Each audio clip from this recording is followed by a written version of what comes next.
এদিকে পিলখানা হত্যাযজ্ঞের কারণ ও দোষীদের চিহ্নিত করতে আগের তদন্ত কমিটি পুনর্গঠন করেছে সরকার।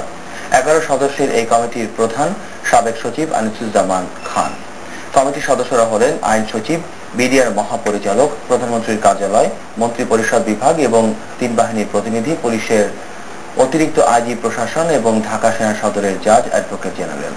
স্বরাষ্ট্র মন্ত্রণালয়ের অতিরিক্ত সচিব কমিটির সদস্য সচিব। এই কমিটি বিডিআর সদর দপ্তরে নারকীয় ঘটনার পটভূমি ও কারণ উদ্ঘাটন এবং প্রাসঙ্গিক অন্যান্য বিষয়ে সুপারিশ করবে।